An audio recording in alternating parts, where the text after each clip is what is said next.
자, 이번 시간에는 지난번에 했던 AI 시대가 되면 플랫폼 경쟁 구조가 어떻게 바뀔 수 있는지에 이어서 플랫폼 진화에 대해서 한번 알아보는 시간을 가지도록 하겠습니다. 플랫폼은 보통 혁신이다, 이런 얘기를 많이 하죠. 우리가 기존에 가지고 있지 못했던 그런 새로운 형태의 비즈니스 모델을 가진다는 의미에서 우리가 혁신이라고 얘기를 합니다. 그렇지만 사실 플랫폼 비즈니스 중에서 진짜 예전에는 없어 가지고 정말 불편했었는데, 그것이 생김으로 인해서 정말 생활이 나아지고 달라졌다는 그런 서비스들을 우리가 생각해 볼 수는 있죠. 예를 들면 우버처럼 예전에는 택시만 저희가 탈 수 있었다 그러면 미국이라든지 이제 다른 나라에서는 꼭 택시만 탈 수 있는 것이 아니라 어 어떻게 보면은 운전을 하는 모든 사람들이 잠재적인 공급자가 될 수 있는 그런 플랫폼 시장을 만들어낸 것이죠. 하지만 예를 들어서 음식 배달 앱을 한번 생각해 보겠습니다. 음식 배달 앱은 전형적인 플랫폼이죠. 음식을 제공하는 음식점 그룹하고 음식을 이제 주문해서 사 먹는 소비자 그룹을 연결해 줌으로 인해서 우리의 생활을 편리하게 하는 것은 사실입니다.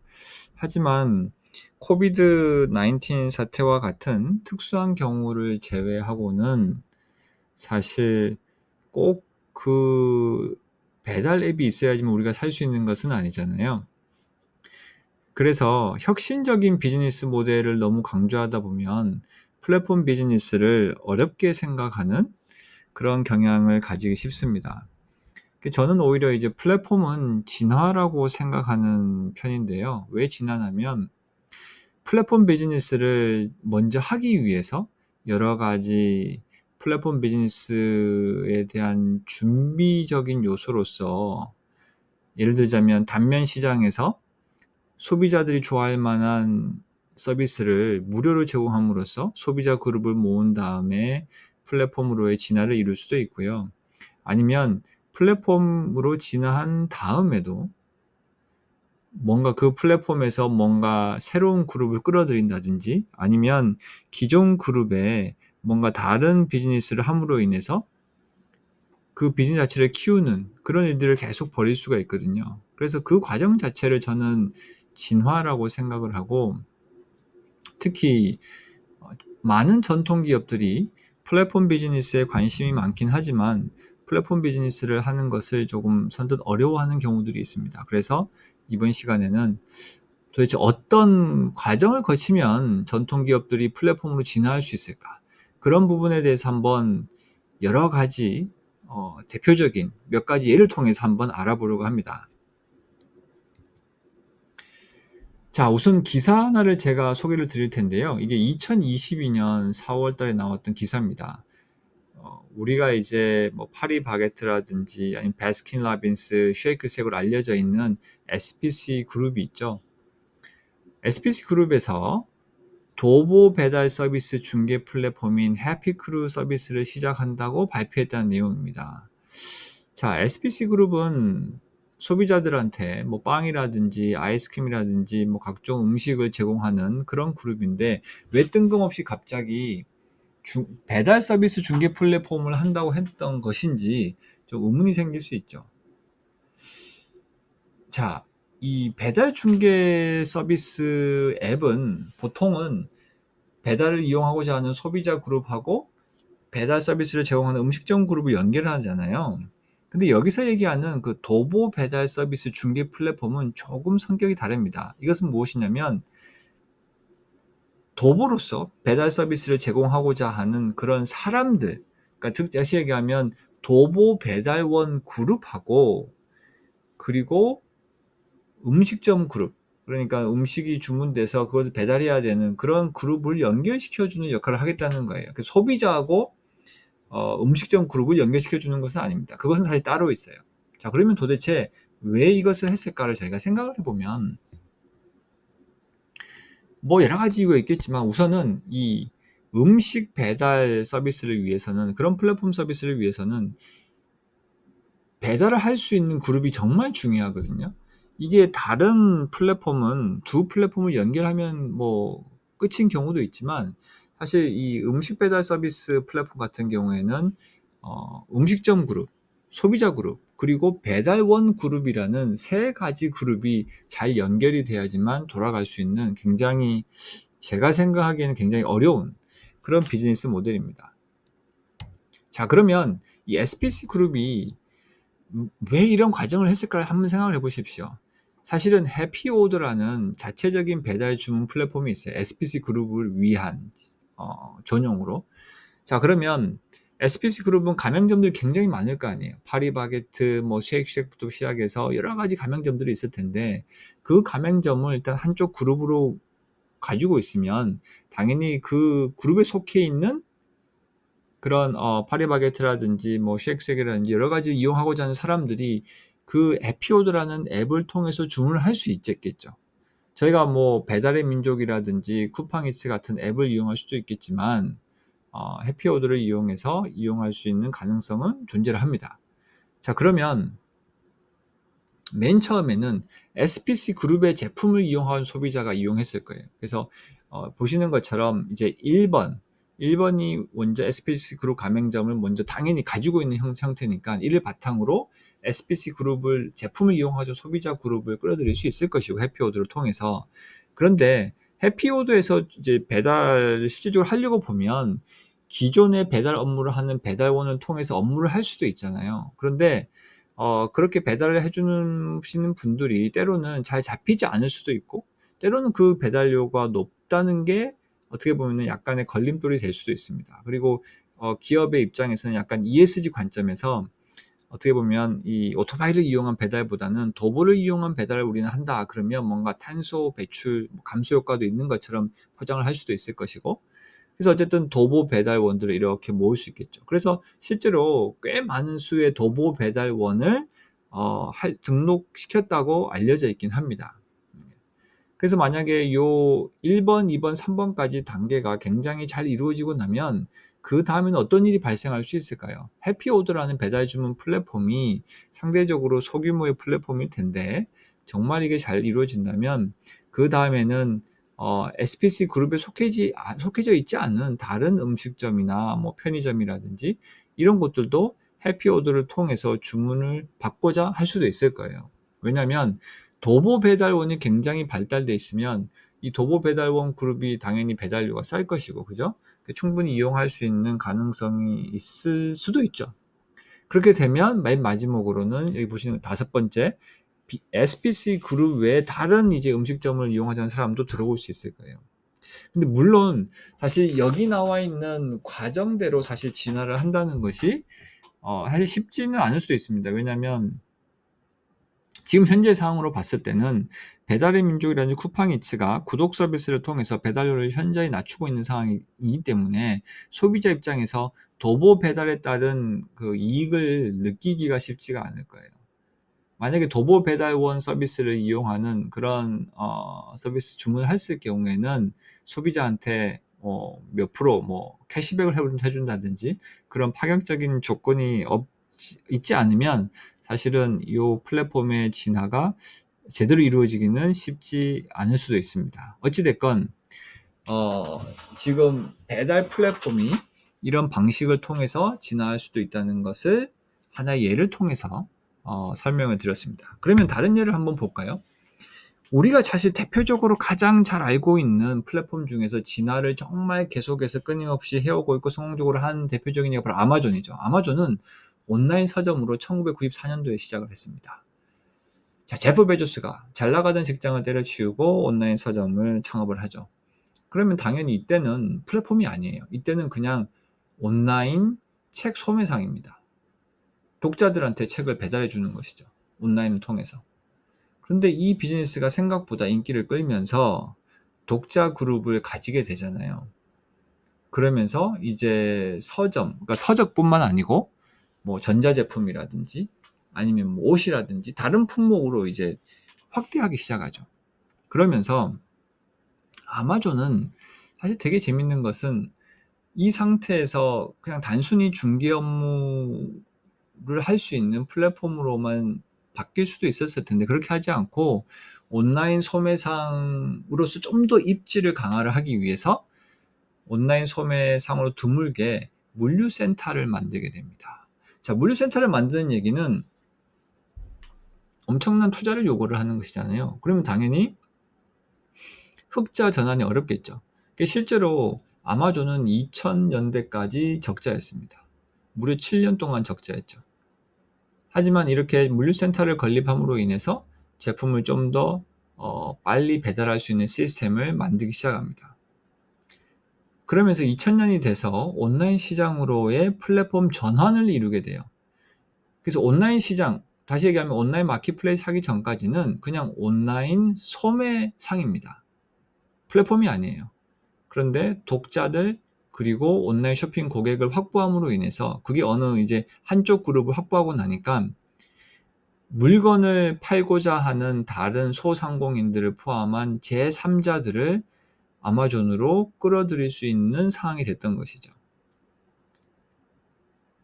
사실 제가 이제 아마존 관련해서 연구를 진행했던 지금 제가 마무리해야 될 게 하나가 있는데요. 사실 아마존이 네, 이제 이때 당시에 이제 물건을 사려고 들어가 보면은 똑같은 물건인데 아마존에서 팔기도 하고 아마존이 초대한 제3자가 팔기도 했습니다. 그러면 언뜻 생각하기에 아니 똑같은 물건을 이렇게 아마존도 팔고 제3자도 팔다 보면 아마존과 제3자 간의 경쟁이 더 심화되는 거 아니야? 그럼 아마존 입장에서는 자기네들이 그동안 충실히 모아왔던 충성 고객을 오히려 제3자들한테 노출시킴으로 인해서 뭔가 손해를 보는 거 아니냐? 이런 생각을 할 수도 있습니다. 하지만 아마존은 사실 수수료를 받잖아요. 그러면 수수료를 받음으로 인해서 제3자들도 자기네들이 원래 팔려고 하던 가격보다 그 수수료만큼을 고려하다 보니까 평균적으로 프라이스를 약간은 올릴 수밖에 없습니다. 물론 단기적으로 일시적으로는 플랫폼에서의 어떤 자기네들의 뭔가 진입을 위해서 좀 더 공격적으로 가격 정책을 가져갈 수도 있겠지만 장기적으로는 평균적으로는 가격이 이렇게 상승하는 것을 저희가 사실은 보여줄 수가 있어요. 그래서 오히려 플랫폼이 됨으로 인해서 아마존은 가격 경쟁으로부터 더 자유로워질 수도 있습니다. 가격 경쟁이 좀 더 느슨해질 수도 있어요. 그리고 자기 자신이 가지고 있는 물건 중에서 마진이 높은 물건들이 있을 거잖아요. 그런 물건들은 자기들이 직접 팔려고 노력을 하면 되고 마진이 낮은 제품들은 오히려 자기네들이 직접 팔지 않고 이렇게 소상공인을 통해서 팔게 되면 더 높은 마진보다 더 높은 수수료를 통해서 매출 증대를 이룰 수 있겠죠. 그래서 아마존은 실제로 거의 50% 가까운 매출을 이렇게 소상공인을 통한 제품 판매를 통해서 일으킨다고 알려져 있습니다. 자, 그런데 이제 아마존은 온라인 시장에서 그치지 않고 또 아마존 웹 서비스라는 것도 만들고요. 그리고 물류 대행 서비스도 하게 되고 비디오 스트리밍 서비스도 하게 됩니다. 그래서 굉장히 다양한 서비스를 하면서 한쪽 측면 또는 양쪽 측면에 도움을 줄 수 있는 서비스를 계속 진행을 해서 양쪽 사이즈를 계속해서 키워나갈 수 있는 일을 하기 시작해요. 맨 마지막에 나와 있는 이제 비디오 스트리밍이라든지 아니면 킨들 서비스를 생각을 해보시게 되면 이걸 통해서 또 콘텐츠 제공자 그룹을 끌어들일 수 있는 것이죠. 기존의 독자 그룹을 굉장히 처음부터 가지고 있었기 때문에 이런 작가라든지 프로듀서라든지 이런 사람들이 당연히 그 아마존에서 제공하고 있는 그런 플랫폼 서비스, 콘텐츠 플랫폼 서비스에 들어오고자 당연히 들어오고 싶어 했겠죠. 그래서 독자 그룹한테는 더 좋은 효용을 줄 수 있고 콘텐츠 제공자에게는 어떻게 보면 새로운 기회를 줄 수가 있는 것입니다. 그래서 이 플랫폼 진화라는 것은 어느 한쪽 그룹을 확보하고 나면 그 다음 다른 쪽 그룹을 끌어들일 수 있고 그렇게 하고 나면 또 다른 그룹을 끌어들일 수 있고 아니면 기존에 있던 그룹을 위해서 다른 서비스로 확장을 할 수도 있고요. 그래서 기존에 우리가 생각했던 그런 비즈니스 확장, 비즈니스 익스펜션의 한 방법으로 우리가 하나의 어떻게 보면 방법론으로 플랫폼 진화를 저희가 생각해 볼 수 있는 것이죠. 자, 아마존은 사실 금융 서비스도 제공하고 있는데요. 아마존을 통해서 물건을 팔고 있는 소상공인들이 있을 것이잖아요. 그런 사람들을 위해서 어 돈을 빌려주는 금융 서비스를 사실 2011 년부터 하고 있습니다. 그래서 이렇게 기존에 그러니까 전혀 금융과 관련 없는 그런 기업들이 금융 서비스를 제공하게 되면 어떻게 보면은 제가 이제 다음에 한번 기회가 있으면 설명드릴 만한 그런 플랫폼 뱅킹의 약간 초기 모습 비슷하게 갈 수가 있어요. 플랫폼 뱅킹이라는 것은 그게 금융 기업이건 아니면 비금융 기업이건 어떻게 보면은 엔트리 포인트가 돼 가지고 금융 서비스, 비금융 서비스 모두를 다 할 수 있는 그런 일종의 게이트 키퍼가 되는 겁니다. 문지기가 되는 거예요. 그래서 지금 아마존 같은 경우에는 아마존에서 물건을 파는 소상공인의 판매 실적이 다 있을 거잖아요. 매출이 다 잡힐 거 아니에요. 그러면 충분히 이 업체를 믿고 우리가 돈을 빌려줄 수 있겠다라는 계산을 뭐 AI를 이용해서 분명히 할 수 있을 것이고, 그걸 통해서 이런 기업들한테 돈을 빌려주고, 돈을 빌려줌으로 인해서 이 소상공인들은 더 적극적으로 비즈니스를 하게 되고 더 많은 매출을 올릴 수도 있을 것이고요. 그래서 서로가 어떻게 보면 윈윈할 수 있는 그런 형태로 갈 수가 있죠. 자, 아마존은 어떻게 보면은 이커머스를 하다가 자연스럽게 금융 서비스를 제공했지만, 사실 그전에도 제가 아마 다른 영상을 소개시켜 드린 적도 있는데요. 이 아메리칸 익스프레스라는 그 신용카드 플랫폼 회사는 사실 전혀 다른 비즈니스를 하던 기업이었어요. 1850년에 미국에서 특급 운송 서비스로 비즈니스를 시작했습니다. 특급 운송 서비스는 말 그대로 물건이라든지 뭐 돈이라든지 중요한 서류라든지 이런 것들을 빠르게 배송해 주는 서비스예요. 그래서 지금의 신용카드 플랫폼과는 전혀 상관이 없는 비즈니스입니다. 그런데 특급 운송 서비스를 하다 보니까 은행을 비롯한 금융기관을 고객으로 가지게 되었고, 왜냐하면 은행에서는 정말 서류들이 왔다 갔다 하고 중요한데 그런 서류들을 빨리 보낼 수 있는 시스템이 없었던 거예요. 그래서 민간 업체로서 특급 운송 서비스로서 그걸 제공하기 시작했고, 그리고 사업가라든지 부유층 또는 이민자들을 또 다른 한 축으로 이렇게 삼을 수가 있었습니다. 자, 그렇게 하다 보니까 이제 어떤 서비스를 할 수 있게 되냐면, 사람들이 이때 당시만 해도 돈을 보낸다는 것, 돈을 이렇게 먼 지역으로 보낸다는 것 자체가 굉장히 어려웠어요. 그래서 이민자가 예를 들자면 미국에서 열심히 일을 한 다음에 그 번 돈을 영국이라든지 다른 나라로 이제 보낼 수 있어야 되는데, 이게 굉장히 위험하죠. 왜냐면 그냥 누구한테 부탁하기도 그렇고, 그렇다고 그냥 일반적인 운송 서비스를 하자니 중간에 배달 사고가 날 수도 있고, 그래서 이제 머니 오더라고 해서 우편 환 서비스를 하게 되는데요. 머니 오더 서비스라는 것은 어떻게 이루어지냐면, 예를 들어서 제가 이민자라고 하면 돈을 벌었습니다. 그럼 그걸 가지고 머니 오더를 바꿀 수 있는 그런 사무소를 찾아가요. 그러면 제가 이제 달러를 맡기고 거기에 해당하는 우편환을 받습니다.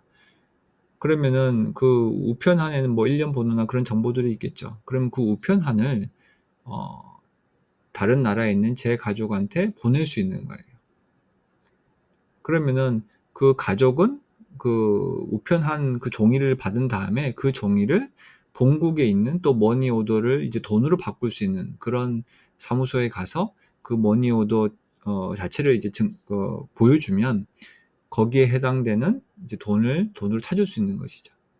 그래서 그런 머니 오더 서비스를 이제 시작을 했는데요. 1882 년도에 사실은 이 머니 오더 서비스가 약간은 그때부터 사실은 어떻게 보면은 플랫폼적인 성격을 가지고 있다라고 볼 수도 있죠. 왜냐면 어떻게 보면은 한쪽은 사용자 그룹, 다른 한쪽은 은행을 비롯한 금융기관을 어떻게 보면 연결해 주는 그런 역할을 하는 것이니까요. 근데 이제 머니 오더 서비스라는 것은 사실 이 아메리칸 익스프레스한테 굉장히 좋은 비즈니스입니다. 그리고 나중에 나오겠지만 이 미국에서 어느 날 갑자기 이 특급 운송 서비스를 다 민간에서 하던 것을 다 국유화시키게 돼요. 민간 업체들이 이렇게 막 서로 이렇게 경쟁하고 그런 모습을 보고, 그렇게 하지 말고 그냥 우리가 국가에서 하자. 그래서 포스타 서비스를 하게 되는데, 그렇게 함으로 인해서 특급 되고 있었던 특급 운송 서비스를 잃어버리게 되죠. 하지만 아메리칸 익스프레스는 다행히도 머니 오더 서비스라든지 아니면 그 다음에 진행하던 여행자 수표 서비스를 함으로 인해서 그 위기를 잘 넘어가게 됩니다. 제가 아까 이제 좀 전에 얘기했던 머니 오더 서비스가 좋은 점이 무엇이냐면 사실 그 돈을 만약에 맡기고 머니 오더로 바꾸잖아요. 그러면 그 머니 오더가 다시 돈으로 바뀌기 전까지는 그냥 그 현금을 어떻게 보면은 아메리칸 익스프레스가 일정 기간 그냥 가지고 있는 거예요. 그러면 그 현금만 단기간에 잘 굴리더라도 일정 부분 이익을 낼 수 있었죠. 그래서 굉장히 어떻게 보면은 뭐 아주 매력적인 비즈니스라고 볼 수가 있고요. 자, 여행자 수표도 사실은 비슷한 역할이죠. 우리가 여행을 가려고 하는데 큰 돈을 가게 되면 이제 불안하니까 여행자 수표를 끊어서 가면 그걸 나중에 바꿔서 우리가 쓸 수가 있습니다. 저도 2002년도에 처음 미국 갈 때 일부 돈은 여행자 수표로 가져갔던 것 같아요. 그래서 여행자 수표를 이제 가서 금융기관 제출을 하면 그 현지에서 이제 쓸 수 있는 달러라든지 그 나라 돈으로 바꿀 수 있게 됩니다. 자, 여행자 수표 서비스를 하면서 이제 당연히 은행을 비롯한 금융기관도 더 넓어졌을 것이고, 그룹의 폭 자체가. 그리고 사업가라든지 일반인들도 이제 이용하기 시작했을 거예요. 점점 이제 양쪽 그룹의 사이즈가 커지기 시작하는 거죠. 자, 그런데 여행자 수표를 이용하던 사람들의 많은 부분은 사업가라든지 부유층이라든지 해외여행을 자주 다니는 이제 그런 사람들이 있었을 것이고, 그런 사람들을 대상으로 여행 사업부를 설립해서 비즈니스를 하기 시작합니다. 그러면서 당연 자연스럽게 여행 관련 기업들을 끌어모을 수 있게 되죠. 왜냐하면 사업가나 부유층들을 많이 알고 있으니까요. 그러면서 자연스럽게 여행 관련 잡지도 발행을 하게 돼요. 신용카드 서비스는 사실 1958년도에 다시 얘기하면 특급 운송 서비스를 시작한 지 100년도 지난 시점에 시작하게 됩니다. 그래서 제가 이제 처음부터 이제 플랫폼 진화라고 설명을 드린 이유 중에 하나가 이 아메리칸 익스프레스를 하는데요. 100년 정도 지나서야 정말 우리가 지금 생각하는 현재 모습의 플랫폼 서비스를 들어가게 되잖아요. 신용카드 플랫폼으로. 그러니까 이게 굉장히 오랜 시간에 걸쳐서 이루어지는 변화인 거예요. 우리 인류가 사실은 이렇게 변화한 어떤 진화론적인 측면에서 보면 굉장히 오랜 시간에 걸쳐서 변했을 거잖아요. 이 비즈니스도 마찬가지인 것 같아요. 생각보다 빠른 시간에 일어나기보다는 굉장히 긴 시간에 걸쳐서 이루어질 수 있다. 자, 그러면서 이제 아메리칸 익스프레스가 사실은 신용카드 서비스만 했던 것은 아니고요. 중간에 뭐 은행 서비스도 하고 증권 서비스도 하고 투자은행 서비스도 하고 굉장히 다양한 금융 서비스를 해서 정말 종합적인 그런 금융 그룹이 되고자 하는 야망들이 있었다고 봐요. 하지만 이런 분야에 있어서는 계속적으로 재미를 보지는 못했어요. 중간에 이제 뭐 회사를 판매한다든지 아니면 뭐 스핀오프를 시킨다든지 그런 걸 통해서 약간 이 비즈니스에서는 손을 떼게 됩니다. 근데 생각을 해보면 기존에 해왔던 머니오더 서비스라든지 신용카드 서비스는 약간 중개 역할이 주요했던 그런 서비스라고 생각할 수가 있고요.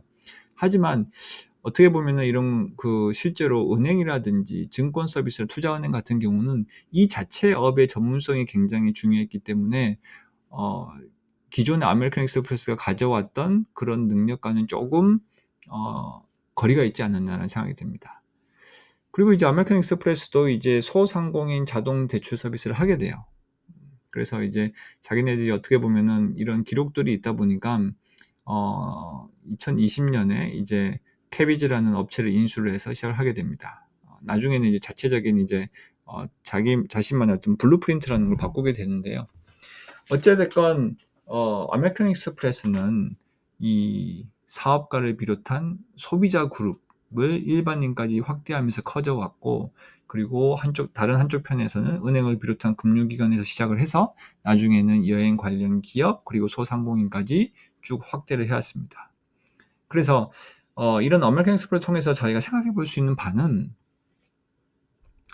기존에 가지고 있는 고객 아니면은 공급자 그룹, 뭔가 릴레이션십을 맺고 있는 그런 그룹들이 있을 거예요. 그러면 그런 그룹들을 바탕으로 플랫폼으로 우리가 전환할 수 있을까? 그런 기회를 항상 찾아볼 수 있다는 거예요. 소비자 그룹이 있으면 그 소비자 그룹이 뭔가 필요로 하는 다른 서비스가 있을 것이고, 그런 서비스를 제공할 수 있는 다른 그룹군을 끌어들 수 있는 거죠. 아니면 아마존이 했던 것처럼 자기 자신들이 물건을 파는 소매업을 굉장히 성공적으로 발전시켜 온 다음에 다른 판매업자를 끌어들였잖아요. 그래서 자기가 하는 일을 다른 판매업자도 할 수 있으니까 끌어들여서 같이 한 것이죠. 그래서 여러 가지 비즈니스를 확장할 수 있는 기회를 생각을 해볼 때 우리가 어떤 한 그룹, 기존에 가지고 있던 그 그룹에 맞는 다른 서비스를 제공할 수도 있고요.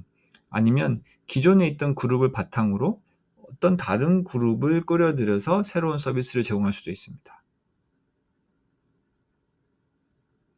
그래서 이런 점들을 잘 사용을 하면 어떻게 보면은 지속 가능한 수익 성장을 이룰 수 있는 방법을 우리가 끊임없이 찾을 수 있는 것이죠. 그래서 제가 지었던 AI 시대 플랫폼 비즈니스에 보게 되면 구체적으로 어떤 방법으로 이런 전환을 이룰 수 있을 것인지, 진화를 이룰 수 있을 것인지에 대한 다른 예들도 나와 있고 참조할 만한 것들이 꽤 있습니다. 그래서 관심 있으시다면 한번 서점에서 한번 이렇게 살펴보시기를 추천드리고요.